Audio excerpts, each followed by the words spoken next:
Tonight on the All Kinds of Weather forecast, DJ Lagway makes his first SEC start as a Florida Gator. Can the Gators get a bounce back win for homecoming against the Kentucky Wildcats?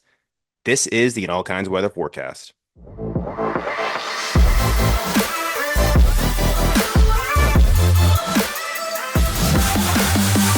And welcome in to another episode of the All Kinds of Weather Forecast. I am your host, Chris Yanes, riding solo tonight to preview the Florida Gators showdown in the swamp this Saturday night. Neil is back home in New Jersey celebrating a Jewish holiday with his family. We wish him and them all of the best. But want to preview this game and get this show out for you tonight. We've got some really exciting news to announce a new partnership with the All Kinds of Weather Forecast, which we will bring on a special guest midway through the show. So make sure you do not miss that. And make sure to get all of your updates here. If you are following on the YouTube channel, hit that subscribe button down below, like this show, leave a comment, let us know what your prediction is for the Gators against Kentucky this Saturday in the swamp. Can they get that bounce back win? And what does DJ Lagway look like on Saturday? I think a lot of Gator fans out there are really excited to see him get his first SEC start. We certainly were excited to see him in his last start when he went up against Samford and put up 456 yards. I think a lot of us would love that, and I think it's kind of what the doctor would order in this situation. But of course, want to shout out our sponsor for the show, 401k Generation, the wealth management company that helps you invest today for your future tomorrow. Their team of advisors is committed to providing guidance and education for your 401k plan and its participants. And they also offer a range of enrollment solutions tailored to meet the unique needs of your company's 401k plan. Whether it's saving for your child's college, investment advice, or even your retirement, 401k Generation's team of advisors makes getting to know you their top priority. Their advisors will tailor a path to assist you in navigating life's financial milestones and reaching your financial goals. 401k Generation, building stronger futures one generation at a time. For more information, contact them at 866-998-5879 or visit their website at 401kgeneration.com. Shout out 401k Generation. Shout out Eddie Rojas. We've really enjoyed their partnership this year. So the Florida Gators return home 3-3, taking on another 3-3 team, a familiar foe, the Kentucky Wildcats, 7:45 on SEC Network.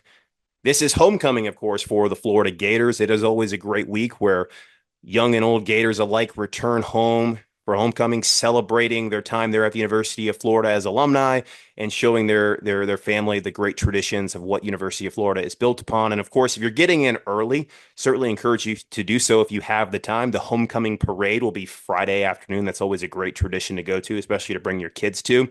And then later that night, Gator Growl will be in the O'Connell Center. Dustin Lynch, a Florida Gator country star, will be taking the stage as the headlining act. So if you're in Gainesville this week, have some fun. I know that the game last week was heartbreaking. The season obviously has not gone the way we've wanted it to go, but homecoming is a special time, really, to celebrate all the great tradition and all the great things that the University of Florida stands for. So take part in those homecoming traditions. Go to the tailgate on Saturday. Go to Gator Walk on Saturday. High five the players, encourage them and cheer them on for a victory. Certainly, we're still excited to cheer our Gators on. The Gators, of course, have sold out 9 consecutive home games to date this season. No doubt we're going to make it 10 in a row. The Gator fans, A-plus effort all year long, and I know they're going to be loud and they're going to be proud in the stands for this matchup. We're certainly going to need it. So, Kentucky Wildcats, Florida Gators, a little bit of context and history of this rivalry, if you want to call it that. At least it has been now that the Gators have been struggling as of late. This marks the 75th all-time meeting between the Gators and the Wildcats. This is the 36th time they have matched up in Gainesville. Florida, of course, has dominated the rivalry with a 53-21 record, 29-6 at home. They've won 33 of the last 37 in the rivalry. But of course, everybody knows the recent history. The Gators, since 2018 now, have lost 4 times to the Wildcats. The last win for the Gators, in fact, was in the COVID season when only a quarter of the capacity was filled in Ben Hill Griffin Stadium. 34-10 on that day. It's hard to believe it actually has been a whole presidential cycle since the Florida Gators have beaten the Kentucky Wildcats. We hope to bring that to an end, that losing streak to an end this week, this Saturday, of course. Now, everybody remembers the 31 straight from 1986 all the way to 2017. The Gators dominated this rivalry. Certainly, there were some close calls, but Mark Stoops, and he comes in 2013. He's now in his 12th season with the Wildcats. He has won 4 times versus the Gators, more so than a lot of other Kentucky coaches of the past. And, of course, Mark Stoops has certainly transformed that Kentucky program into a respectable program. He's now won 10 games a couple of times and has the Gators number. So this is going to be a tough test for the Gators to see where they match up. They went on the road last weekend and put up a great fight, a great defensive effort at regulation. The Gators were able to hold Tennessee to 17 points against what has typically been a high-powered offense for Josh Heupel. I know we talked about the fact that the Gators, went up against a Tennessee team that may not be as good as what the pundits had thought originally, but nonetheless, Tennessee is a top 10 football team. They're a 5-1 team, and we took them all the way to overtime. Now, there are no moral victories. We lost that game, of course. So we're looking to bounce back here this Saturday. And Billy Napier, of course, a lot of Gator fans pretty much have him pinned as a lame duck coach. We've talked about that at nauseum on this show. 14-17 as a coach at the University of Florida. 1-9 versus Florida's traditional rivals, a 7-12 record now through 2.5 seasons in SEC play. He's got to do something here. His back is up against the wall. Can he get a big win? And the Gators, of course, to date, like I mentioned, let's talk about them though far this season. 3-3 on the year. Starting off, of course, with that loss to Miami, 41-17, bouncing back the following week. But then, of course, the embarrassing showing to A&M, that was when the real calls, I think most of Gator Nation at that point was out on Billy Napier. They did respond with 2 consecutive wins against Mississippi State and UCF, but they, of course, we all know the result from last week. Now they come into this game midway through the year officially with a losing record in conference, 500 overall, trying to find a way to potentially make a bowl game, because the fear is that for the second consecutive season, the Gators will miss a bowl game. There is real fear now that they are looking and staring down the barrel of 4 straight losing seasons, something the Gators have not done since World War II. We all know what's ahead of us after Kentucky. We've got Georgia on the horizon in 2 weeks. We've got a bye week after Kentucky. Then we go to Jacksonville for the cocktail party. Then we go to Austin and play Texas for the first time in SEC play, returning home through mid-November against LSU and Ole Miss, 2 top 20 teams. LSU coming off a big win over Ole Miss. And then, of course, the game that might be on the Hallmark Channel, Florida State at the end of the season, who right now is reeling themselves at 1-5. It could be worse, I guess, Gator Nation. But that's what's ahead of us. If Florida is to have a chance at making a bowl game this season, they are going to have to win this game. Period. They have to win this game. They're going to be underdogs in their next 4 matchups after Kentucky. Right now, they are a slight home favorite at -1.5 at home. You can get those lines a little bit, at different various sites out there. They all say different things, but this is essentially a pick'em game. According to ESPN FPI, gives Gators a 59.7% chance to win. That's essentially a 60-40 matchup. And going and previewing this game in the preseason, a lot of us had actually pinned it around a 60% to 65% chance that we thought we were going to win. We always give our percentage chances when we preview the schedule. And that holds true to this point. And then the only other game where Florida potentially conceivably could be favored in is on the road at Florida State. But of course, that's a road game. And Billy Napier, we all know his record on the road. It's abysmal, losing record in his time here at the University of Florida. And of course, it's a rival. Like I just mentioned, we've only won 10% of our rivalry games. So that is what's at stake in this game. It's bowl eligibility. And of course, it's the conversation of people had pinpointed this week as kind of a barometer, a milestone, that if Billy Napier is 3-4 coming out of the Kentucky game, going into the bye week, that is a time to make a coaching change. Historically speaking, if you look back in history, this is actually around the time the Florida Athletic Department has made a move on a coach. In 2004, before the Georgia game, Ron Zook was fired after the Mississippi State upset. He was able to coach the remainder of the season, but he was fired at that point. That's where we are at this point in the schedule 20 years later. You go back to 2017, of course. This is when McElwain just, you know, fell off the road, coming up with the stories about the death threats. And then he rolls into the Georgia game. There's already rumors that he's been fired before the games even started. And of course, he was fired and relieved of his duties after that, did not coach the rest of the season. Randy Shannon filled in there. So there's precedent for this. There's precedent for this. And of course, we know Dan Mullen was relieved 1 week before the Florida State game, before another rivalry game. So if the Gators do fall on Saturday, nobody would be surprised if Billy Napier is relieved of his duties.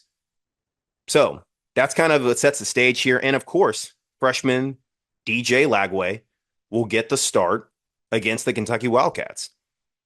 Played a great game, or an admirable game. Played a great game against Stanford. Has had some really good moments. Played, I think, very well against Mississippi State and UCF. But in the Tennessee game, when he was backed up in his own territory, he showed that rust.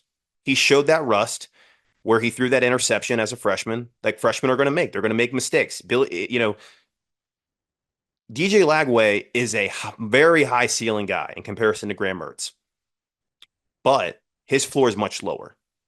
And those mistakes are going to come up as a freshman. So Gator Nation is going to have to be patient with him at times. Mark Stoops is a defensive-minded coach. He has devised game plans for multiple seasons now against the Gators and against some of the best teams in the SEC. We'll talk about Kentucky in a minute and what they've done this season, but I think people remember is earlier this year, they lost by 1 point to Georgia at home. Probably should have won that game if it weren't for bad officiating. So Mark Stoops can absolutely devise a game plan to confuse freshman quarterback DJ Lagway in this situation. So we're going to see what kind of a game plan, the scripted plays that we've got in store, because I think Florida's going to have to get off to a fast start in this game to really gain that momentum, similar to the way they did 2 weeks ago when we played UCF at home. Night game, get the crowd in it from the get-go, and I think we'll see some good things come from that. But that's one player, of course, DJ Lagway, our quarterback. Montrell Johnson, of course, played a great game against Tennessee, 12 carries, 85 yards. Probably wish you would have scored that touchdown when he came up a yard short. We all know what happened in the next play when, unfortunately, there was a fumble. But he's questionable at best for this game. It was announced this week that his injury is not as serious as Graham Mertz, but it could linger where he may miss this game. But fear not, if he does not play this game, Jaden Ball, freshman running back, has a chance to definitely assert himself and dominate this football game. This game is going to be physical. Has a history of being physical since Mark Stoops arrived. Jaden Ball is that type of running back that can run over a defense. And I think that I feel comfortable if he is the guy that has to start for the Gators in this situation. Has carried the ball 31 times for 153 yards, almost 5 yards a carry, yet to get that first touchdown. I look for him to maybe change that this week, especially if he's going to get more carries. Jacoby Jackson, also a guy who's now got 3 touchdowns, getting a lot of goal line situational football there. He's proven that he's a really good back as well. So if Wills are going to be our 2 workhorses, I think I feel pretty good if Montrell Johnson is not able to go. And Trayon Webb, we'll see if he's able to go. At the time of this recording, we do not have an injury report. We'll put that out on the All Kinds of Weather page so people can see that as it does go live. But that's the situation right there in the running back room. Receiver room, Elijah Badger, Chimere Dike, our 2 leading receivers. They have filled in really well when Eugene Trey Wilson went down in the second game of the season and missed several weeks. Of course, Wilson returned last week.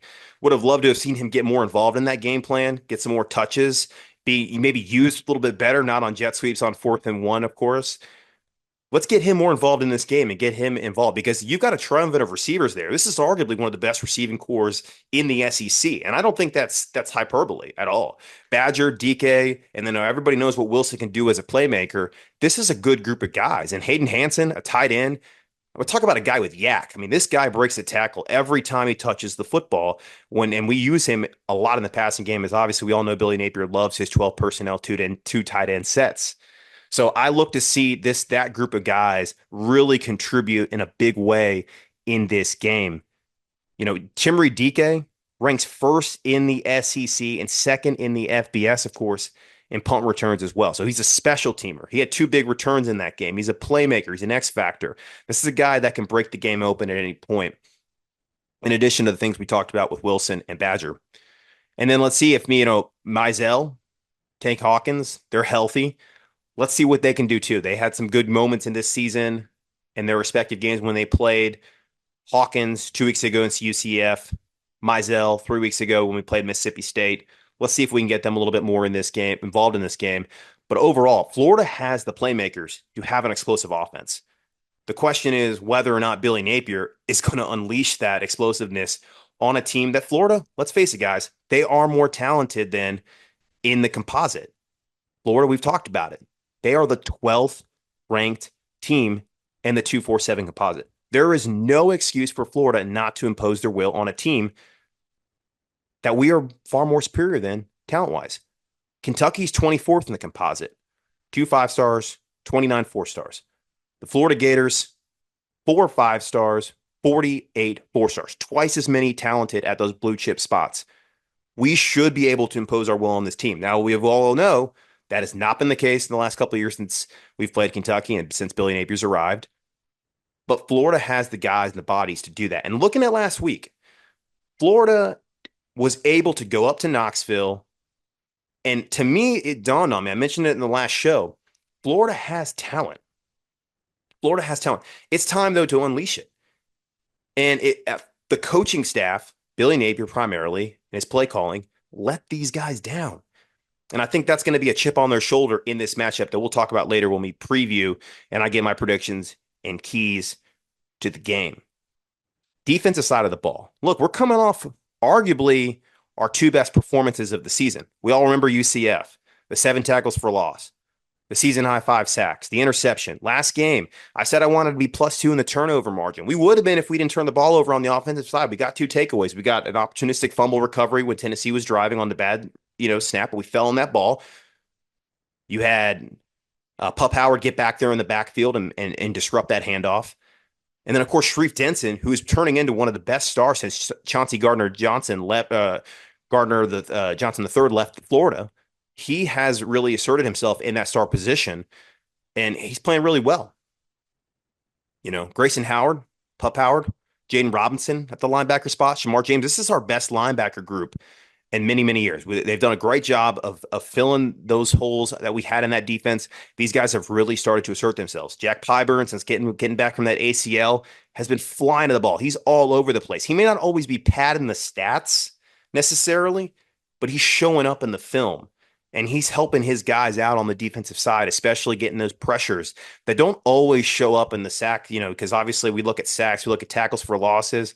But Pyburn's a guy that makes a difference and helps his other guys out there where he is actually starting to pull linemen away, and it's opening gaps up where our linebackers can start eating in the backfield. So I'm looking to see if we can continue that in this matchup here. Turqueasy Bridges, he's been playing a lot more at the safety spot. We've been calling for him to play. He's flashed on film all season. He's finally playing there. Now, on opposite side of him, Jordan Castell, look, there's been some moments this season he's not put a lot of good things on tape. He's definitely suffering from that sophomore slump. You look at what he did last year compared to this year. There was talk, he was, freshman all conference talk last year. This year, not playing like it. He doesn't look like he wants to tackle. And I got to say, if we had Ace Turner, I don't think Jordan Castell would be starting right now. But because of the injuries at the safety spot and DJ Douglas hasn't necessarily panned out in the portal like we had hoped, you got to play him. He's probably the better option there right now. So we need to see him step up because I can damn well tell you, Kentucky's going to run the football at this defense. And as we've seen a couple of times this year, when Florida's got gashed on runs, Castell is not looking good on film. So we're going to have to see if he can step up in a big way this week. And, but look, the defense has played well the last 2 weeks. Coming out of the bye, coming into this, listen, I know that Heupel and Tennessee and Nico have not played as well since they've gotten into conference play. But that is still a team capable of a high-powered offense. They showed it early in the year. And Florida, 2 years in a row now, has devised good game plans against Tennessee.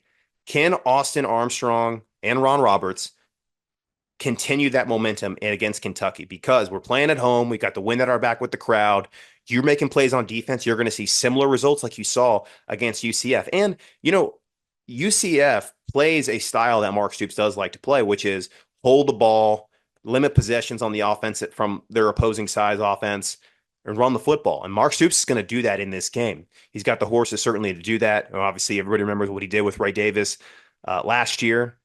Shout out Ray Davis, had a great game on Sunday Night Football the other day with the New York Giants stepping in there. And I think a lot of Gator fans watching would remember that. Neil probably remembers that when he was watching the Giants game. So this defense is going to have to be ready to tackle, and they're going to have to play really disciplined football, gap protection, and not getting gashed on those, plays where it was just explosive run after explosive run after explosive run last year. That cannot happen, because if it does, that's what's going to allow Mark Stoops to keep the ball out of DJ Lagway's hands in the end. And then special teams, bounce back game. So our special teams game last week, missed a field goal. You had the illegal substitution penalty that ultimately cost Florida the points that would have won them the game. So bounce back game. We talked about Chim Dike, what he could do in the return game. Let's play sound football again. Let's make sure we have our personnel in and out of there, and have those guys ready to go when those units are called, because we cannot afford that to happen again. We had special teams mishaps last year in this game. I mean, we had the personal foul penalty where we were jumping the blocker on the punt, and that cost Florida 15 yards and a touchdown. And it was actually at that point where the game was still very much, Kentucky hadn't taken off yet. So special teams play kind of led to that momentum. Like one play after that 15-yard penalty, Ray Davis went 75 yards. So it's really important that Florida is disciplined in the special team games with that respect. All right. Kentucky, 3-3, as I mentioned. A Jekyll and Hyde season for these guys, right? I mean, I think my question going into this game with Kentucky is, who are they? As a football team, because, obviously you open with your cupcake Southern Miss, you shut them out. But then the next week, I think a lot of people thought they were a better football team than South Carolina. South Carolina has played a lot better with Janour Seller as a quarterback this season than I think people expected. But 31-6 the next week. And then the following week, you play at home against the number one team in the country, and you probably should have won if it weren't for bad officiating. You fall by 1 point. And Mark Stoops, ultimately, because of his time management and his lack of aggression, lost this game for his team. And then 2 weeks later, Ole Miss on the road beats them 2017. Then they go into bye week with some momentum, coming home to Vanderbilt, a game that they historically have won. But all we know, Diego Pavia and Vanderbilt right now, riding high out of Alabama, they beat Kentucky. So now Kentucky's in this game 3-3. I don't think they thought they were going to be in this situation. I think a lot of people thought, if you look at that schedule, they probably should be about 4-2. Losses to Georgia and Ole Miss. They ended up winning that game against Ole Miss, but they lost the game they weren't expected to in South Carolina and Vanderbilt, respectively. So they're looking for something as well, because as I mentioned, the Gators need this game to make a bowl game. So does Kentucky, because after this game, they play Auburn at home. That's a 50-50 game. Then they go to Tennessee. They play Murray State. They play Texas, and then they finish with their rival Louisville. They're not going to be favored against Tennessee or Texas, and probably not Louisville either, because Louisville is playing very well right now in the ACC. I would say that's a coin flip game at best right now for them. So they may have a little bit more of wiggle room than the Gators do with their schedule, but still they need this game for bowl eligibility. And Mark Stoops, the one thing he's been very successful at since taking over, he's built this program into a respectable SEC program where they make a bowl game every single year. And about every couple of years, they build to that point where they can win 9-10 games. And it really makes some noise in the SEC. We've seen them do that in recent seasons. So, just as much as Florida has some motivation to win this game because of what's down the pipeline for them, so does Kentucky. Now, looking at Kentucky as far as a team goes, everybody knows about Brock Vandagriff. Brock Vandagriff transferred, was a former five-star quarterback from Georgia. He's played pretty well thus far this season. His completion percentage not as good, under 60%. And that's kind of where I think that this is Kentucky's weakness a little bit, is that they don't have the efficiency in the passing game as they would have liked. But he's protected the football, only 2 interceptions to date. He's thrown almost 1,000 yards. It's that completion and accuracy that's maybe not as good, where Florida has a little bit more of an advantage in the passing game. So maybe plus advantage there for the Gators. But Vandagriff, still a talented kid, was highly regarded coming out of high school and transferred to Kentucky this season. to carry on Mark Stoops' team to what they have been doing in years past with guys like Will Levis, for example. So now the running back room, Demi Sumo Karmbage, 380 yards, almost 5 yards a carry, 4 touchdowns, leading rusher. Jamarian Wilcox, their other runner, almost 200 yards on the season. Not a touchdown yet, but he averages almost 7 yards a carry. So that two-horse system right there in the rushing game, that's what's really carrying Kentucky. And look, really balanced attack right now. Almost 50-50 in yardage for this year. 1,010 yards passing for Kentucky, 920 in the rushing game. That is something, like that's a hallmark of a Mark Stoops team right there. But in this game, I think that they're going to want to definitely control the football. They've done that every single year. They had almost 20 in the Ole Miss game, which they won 20-17. They had almost 20 minutes of time of possession before halftime. That's the key to success for them. And they're going to definitely try to do that. So that's why in my keys, and I'm going to give you a preview of that, Florida's got to get off to a fast start because what Mark Stoops is going to do is he's try to run the football like he's always done against us the last couple of years when he's won, hold the ball, limit our possessions. And unfortunately, Billy Napier kind of plays into that style. Billy Napier, I think, has to be a lot more aggressive with his play calling and let DJ Lagway sling the football a little bit more. Now, receiving wise, Dane Key, 452 yards. Maybe you could argue one of the better, maybe the best receiver in this game, even against Florida's. But he's averaging almost 15 yards a catch, 450 yards through the air, 2 touchdowns.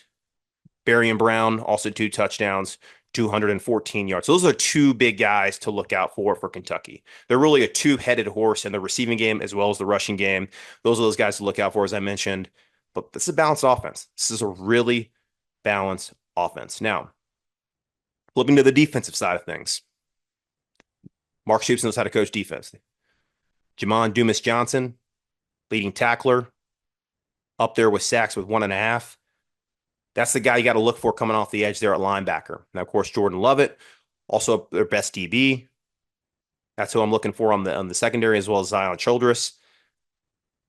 And then Dane Key, still in this game, or JJ Weaver, still somehow in college. I think he's been around the block for a little bit here. But he is leading the team in sacks with 4. So that's another guy that has put Gator quarterbacks into nightmares the way he's played against us. That's a situation where I think the Gators, they've got to be ready for this one. And if you look at the advanced metrics on this, Kentucky definitely has the advantage over Florida in this. Now, Florida's metrics on defensive have improved a lot over the last couple of weeks. So much so that actually, despite the fact that Florida lost Saturday, a lot of power rankings, including FPI, as well as our All Kinds of Weather forecaster, actually didn't drop Florida. And some metrics, they actually rose. And that's because of the way the DR defense played. But Kentucky, they have the edge over Florida, and it's primarily because of their defensive play is actually even a little bit more better than the Gators. So that's Kentucky.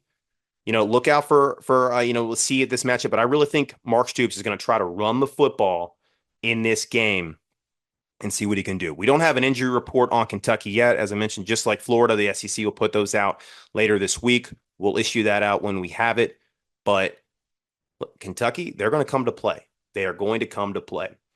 And ultimately, I think where Florida right now has an advantage is the fact that they are playing at home. The crowd will be behind them. If they can get off to a fast start and they can hit some explosives through the passing game, increase those possessions, I think that's going to force Kentucky then to play Florida's game, a game that I think Florida should want to play, which is a little bit more of a track meet, right?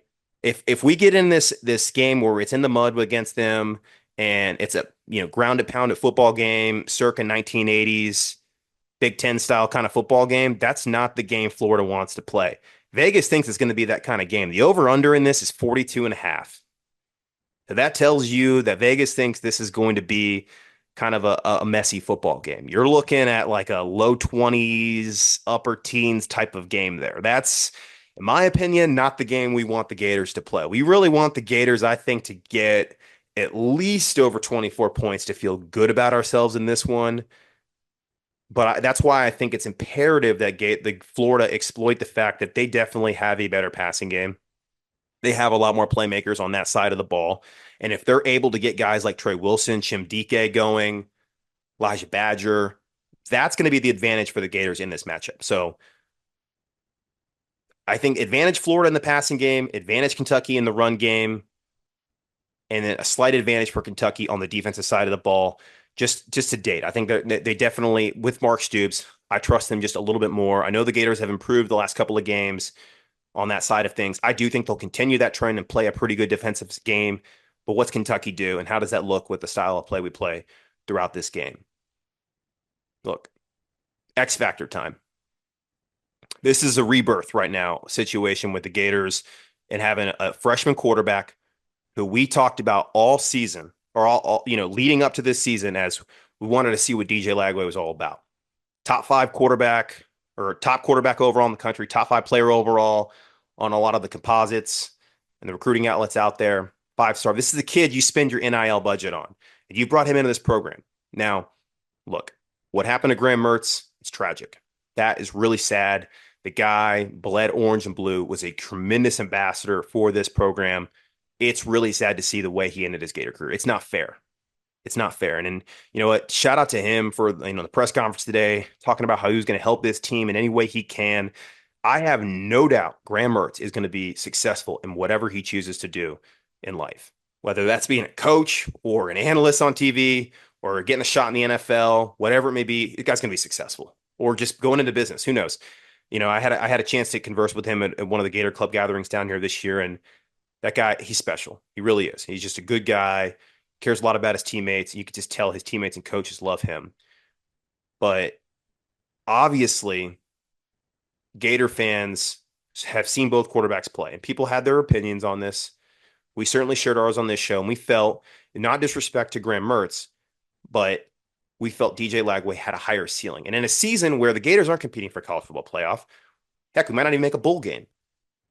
So what do we have to lose to start the young guy who we hope is the face of the rebuild, the face of the program, the guy that can lead us to championships here in the short term?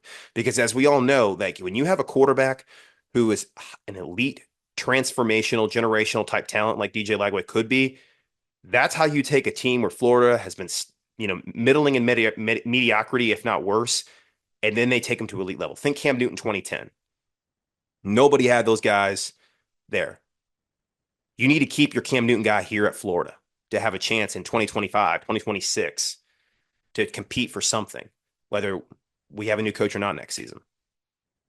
So this is our opportunity to see what DJ Lagway was made of. And I think right now this is a chance for him to really build upon his skill sets and become that quarterback, going through the motions now week to week of what it means to be a starting quarterback in the SEC. It's different when you're not the guy. He was in a 2-for-1, 2-quarterback system here for the last couple of weeks. He wasn't taking the majority of snaps with the ones in practice. Now he is. Now he has to prepare week in and week out and showcase that he's ready for this moment. He's ready for the limelight. And he's a gamer. I think he's a gamer. But this is his first opportunity under the lights against an SEC team, a team that, as we've talked about now on the show, defensively is really darn good. So this is an opportunity for rebirth for this program, maybe a new chapter from this, and whether we'll talk later about what happens with Billy Napier, obviously after this game and in the coming weeks. Still to be told there. I think we're kind of at this point now where we're done talking about that. We really just want to move on. I think there's a cloud hanging over this program, and I think most of us are out on him, and we don't think he'll be back next season. But we really do hope DJ Lagway's back next season. And we hope this is the beginning of something, hopefully, really special on Saturday. Segue. Speaking of new beginnings, new chapters, here at the All Kinds of Weather Forecast, we really pride ourselves on partnering with great things. Great people in Gator Nation. We've obviously have done so in the past. We've done so with Stingray, Neil's company, currently doing it with 401k Generation and Eddie Rojas. And tonight on the show, I'm really excited to introduce a special guest here shortly, announcing a new partnership with an apparel company here based in Tampa, Florida, and that is Heads and Tails. This is, you can see here on the hat, the logo. I've been wearing this hat on the show now for the last couple of weeks leading up to this. We've been talking to them for a little bit, and now we have a partnership we would like to announce. So without further ado, we're going to welcome the owner of Heads and Tails to the show, Stephen Sherman. And now joining the In All Kinds of Weather forecast, we have a partner and the owner of Heads and Tails here in Tampa, Florida. Stephen Sherman joins In All Kinds of Weather forecast. Thank you for coming on, Stephen. Hey, thanks for having me, Chris. I appreciate it. Absolutely. So as I mentioned, we are excited for the In All Kinds of Weather forecast to partner with Heads and Tails this season to promote some of the great stuff they do for the community here locally in Tampa, but also the great merchandise and apparel that they sell to our fans here locally. But as he's going to explain, every Gator throughout Gator Nation can have access to that. So Stephen, tell the fans a little bit about Heads and Tails and its story and what you guys have been doing. Yeah, so back in 1992, Heads and Tails was founded by two friends. The one was a Seminole and one was a Gator. It has been carried on since 1992. We're the third set of owners. We're owned by Gators, Seminoles, and a USF Bull. So it's a great tradition here in Tampa. And during COVID, the business went up for sale. And I live literally a half a block away, and I did not want to see it go out of business. So we got some funds together and wanted to keep this alive for the community for the next generation. That's awesome. Yeah. I mean, I think there's something really special about kind of that neighborhood store or that community store that a lot of people can rally around, but obviously support the community. So, talk about some of the community efforts that you guys do for the greater Tampa area and even some of the Gator clubs locally. Yeah, so we really try to get involved with the community as much as possible. It doesn't just have to be with the individual clubs, but whatever the community needs, we try to rally behind it. As it relates to the Tampa Gator Club specifically and some of the other Gator clubs, our answer is always yes. We know that it is the alumni that feeds our business, so we want to make sure that we feed their efforts as well. And then in the community at large here in Tampa Bay, I think we're extremely lucky to have a community that is as tight knit as it is. We're seeing that even more now as we've seen two hurricanes come by in the last few weeks. The community really does rally together. So it's great to see that. And it doesn't matter if you bleed orange and blue, garnet and gold, or gold and green. Everybody is rallying behind the community. So that's a great thing to see.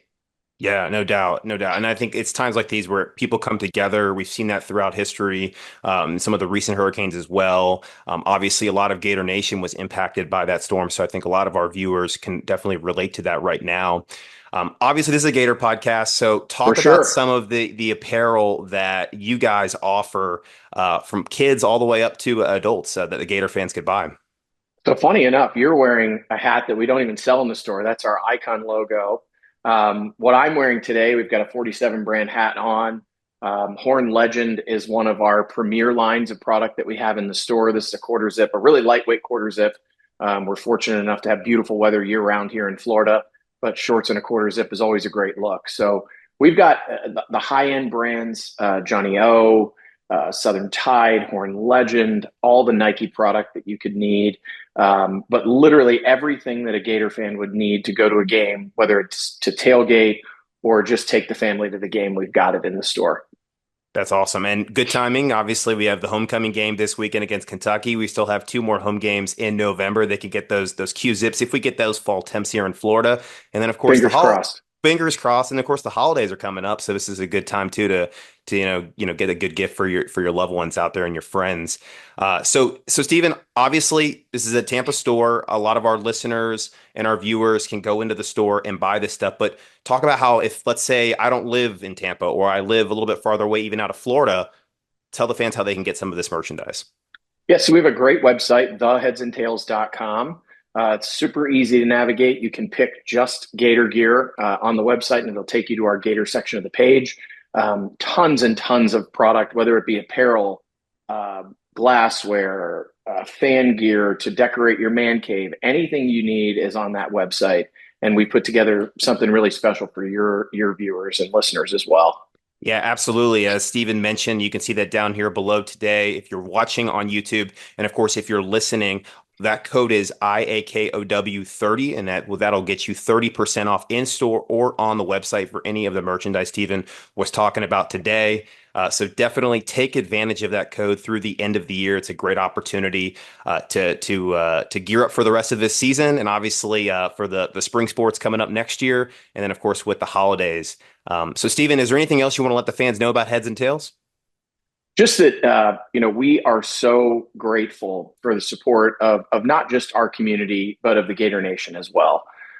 We have really seen an incredible embrace from the Gator Nation since we purchased the store. So just a major thank you for that support and love that we've seen over the last 4 years. Yeah, no doubt. And I say this to our fans that we want to look for those good partnerships. And this is a partnership that we are really excited about to work with you guys and to promote the store and all the great things and all the apparel that you guys have that celebrate, I think, the rich tradition that is the University of Florida. So we couldn't be more excited about this opportunity.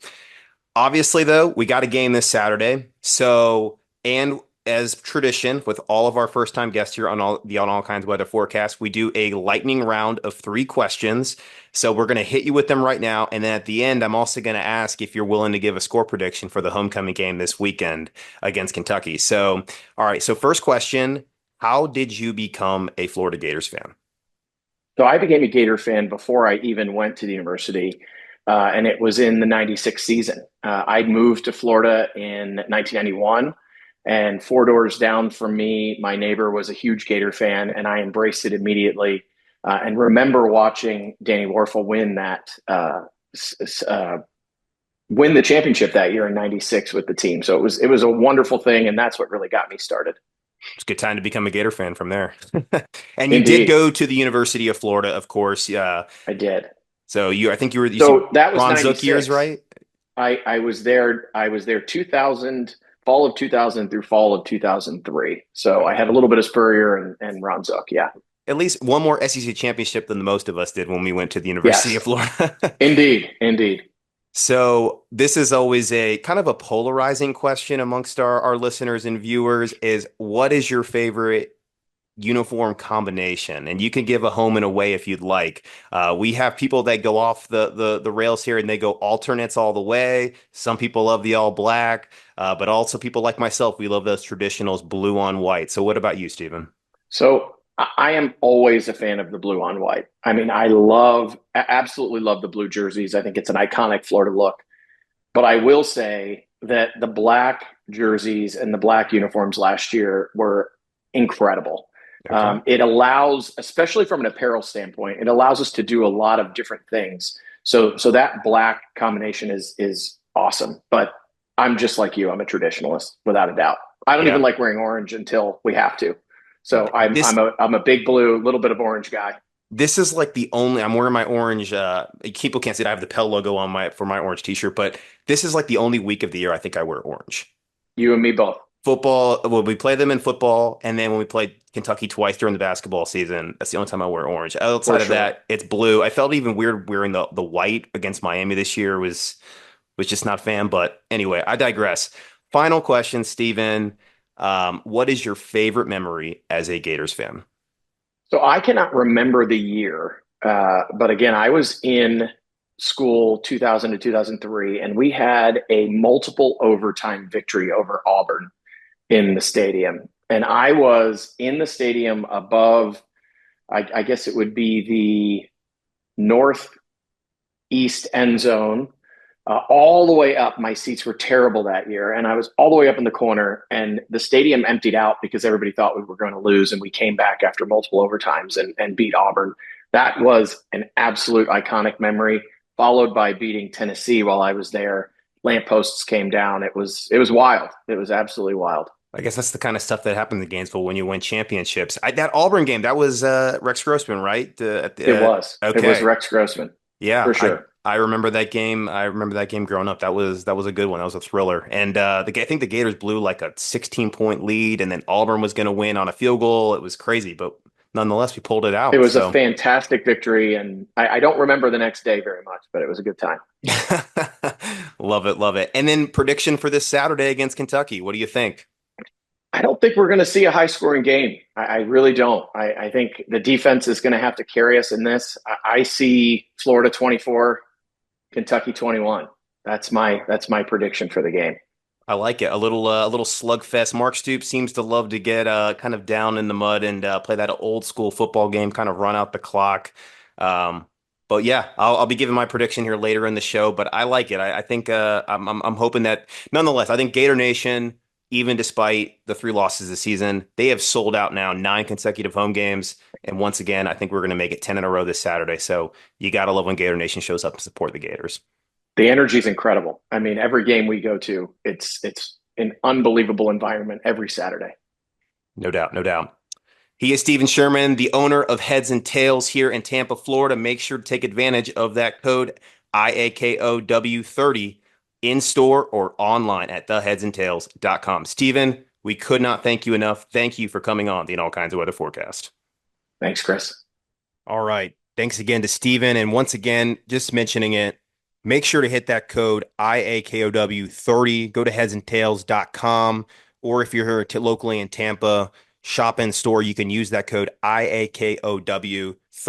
We're going to be sharing that on our social media now throughout the rest of this season. You're going to see their lovely logo that you see on my hat all throughout our graphics, all throughout our shows. And we'll be putting it in our show notes because we really want you to support, as you know, as Steven mentioned, a great business that loves the Florida Gators and cares about the community. So make sure Sport Heads and Tails here in Tampa. Use that code IAKOW30. All right. So Steven gave his prediction for the game. It's time to give my prediction for the game. All right, guys. We previewed this game. We've talked about the matchups. This is looking like it could be a slugfest in the swamp. But Gators are, like I mentioned, a slight favorite. It's essentially a pick 'em, but they are 1.5 point favorite at home. The over-under total at 42.5. ESPN FPI essentially gives this as a 60-40 game. I talked about the fact that the Gators are improving in the metrics. It's not as bad as what people may think. And obviously, when they see the Gators power rank near the top 25, they're going to be a little bit surprised. But the Gators right now in Kentucky are pretty close in the power rankings. Actually, if Dustin has not released his, but Kentucky's 22, the Gators are 25 in the updated one. So it's really close. And with the home field advantage, the model actually has the Gators slightly favored at home as well. So the model likes what Kentucky right now is showing, or for the Gators matchup on that spread. So what do I think? Keys to the game. The Gators have to get off to a fast start. If they don't get off to a fast start, you're going to let Kentucky get into the game that they want to play, which is a smash mouth, pounded in your face game that they've done the last few years and where they've won. Gators need to get off to the start like they got up against with UCF, Mississippi State. Quick scores, put up some points in the first half. Obviously, we'd love for you not to sit on a lead if you have it at halftime, Billy Napier, but you got to put some points up. Second key, we got to win the line of scrimmage. That was my key against Tennessee, and we did it for most of the game until toward the end when that really, I think it appeared that Tennessee knew the snap count. They were able to kind of really key in on the plays. They kind of saw the motions, and they really were able to guess the snap count, and they started dominating from there. They got to impose their will against a team that's imposed their will against us for the last several seasons, and it's a big part why they've won this game. And then finally, DJ Lagway's got to play a clean game. If he gives up turnovers, interception in our own territory, fumbles, freshmen are going to make mistakes, but he's got to play a predominantly clean game here. And it's a fine line that Billy Napier has is like, do I let this guy rip it with my job on the line, or do I have to reel him in and incrementally let him off his leash? I mean, I lean toward the aggression here because I think that's the kind of game Florida kind of has to play in order to win. But Lagway's got to play a clean football. So what do I think happens on Saturday? The model's prediction has the Gators winning 27-20. Look, this game could go either way. But ultimately, I think this is a game where the Gators players, the talent that I talked about, wins in spite of their head coach. And I think DJ Lagway in his first SEC start, homecoming, under the lights in the swamp, gets a win. I like the Gators here winning by a score close, 27-23. Similar to the model, but I think we'll exceed that Vegas total, that over-under. I think that's what we have to do to win this game. I think Florida has to score. We have padlock stat here. I think Florida has to score more than 24 points to win this game. They got to get that kind of game there where they're getting in the upper 20s to have a shot. So that's my prediction. I think the Gators win 27-23. I think it's a close game, but ultimately I do think they get it done, and I think the players play up. They got some pride. They have some confidence, I still think, coming out of that Tennessee game. They still have some things to prove. So a lot of these guys, maybe their last year, like a Cam Jackson, who we had on the show, have something to prove. Guys on that defensive side, like Jason Marshall, have something to prove. Jim Dike, it's his last year of college. He's got something to prove. I think he's got a chance of getting drafted. There's guys that have something to prove here, and I think they prove it Saturday night with a win 27-23. So once again, thank you all for watching. Make sure to hit that subscribe button down below. Leave a like, leave a comment. Your prediction, what you think about this matchup, what you think about DJ Lagway starting this game, let us know in the comments below.